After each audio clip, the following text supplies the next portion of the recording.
جو ہم درگاہ جاتے ہیں ان کے پاس ہم دعا مانگتے ہیں، اور محرم اور تہواروں میں جیسا ہم فاتحہ کرواتے ہیں وہ صحیح ہے یا غلط ہے، اور وہ فاتحہ کا کھانا چاہیے کہ نہیں؟ دیکھیے، جو قبروں پر جانا غلط نہیں، میں نے وجہ بھی بتایا اس کی کیوں ہے کہ آخرت یاد آئے، لیکن آج کل ہمارے اولیاء کرام کی جن قبروں کا جو حال لوگوں نے کیا ہے یہ خود ولیوں کو بھی پسند نہیں تھا۔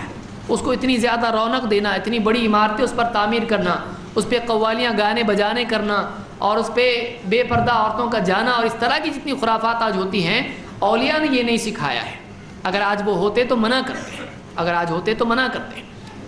تو آج اگر وہاں کوئی جاتا ہے تو یہ وہاں برائیوں میں یہ آدمی بھی کھو جائے گا۔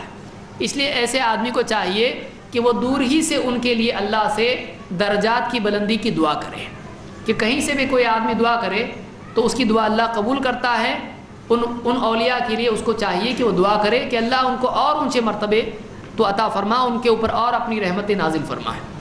اسی طرح سے جو فاتحہ محرم جو مناتے ہیں، محرم منانا اسلام میں نہیں ہے، محرم کا ماتم کرنا اسلام میں نہیں ہے، تعزیہ بٹھانا اور اس کے سامنے ناچنا کودنا اسلام میں نہیں ہے، اسلام میں یہ کبھی تھا بھی نہیں، اور لوگوں نے اس کو اسلام کا حصہ سمجھا، جو کہ غلط ہے۔ اسی طرح سے فاتحہ دینا، کھانا سامنے رکھ کے سورہ فاتحہ 4 قل پڑھنا اور درود پڑھنا اور اس کو لوگوں میں بانٹنا، یہ طریقہ بھی اسلام میں نہیں ہے۔ اللہ کے نبی صلی اللہ علیہ وسلم نے اپنی پوری زندگی میں کبھی بھی اس طرح سے فاتحہ نہیں دیے۔ آپ نے کون سے فاتحہ دیے؟ آپ نے نماز میں فاتحہ دیے۔ آپ ہر رکعت میں سورہ فاتحہ پڑھتے تھے، آپ صلی اللہ علیہ وسلم ہر رکعت میں نماز میں سورہ فاتحہ پڑھتے تھے، تو یہ فاتحہ اسلام میں ہے۔ لیکن کھانے کے اوپر فاتحہ پڑھ کے اس کو بانٹنا یہ قرآن میں نہیں، یہ اسلام میں نہیں ہے۔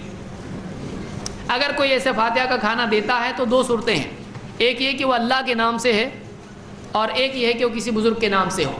اگر کسی بزرگ کے نام سے ہو تو اللہ کے سوا کسی اور کے نام سے کوئی کھانا ہو تو وہ نہیں کھانا چاہیے، لیکن اگر اللہ کے نام سے ہے، فاتحہ ہے، تب بھی اس سے بچنا چاہیے، اس کو بتانا چاہیے اسلام میں نہیں ہے۔ لیکن اگر کوئی مجبور ہو گیا تو وہ کھا سکتا ہے، اس لیے کہ وہ غیر اللہ کے نام کا نہیں ہے تو حرام نہیں ہوا۔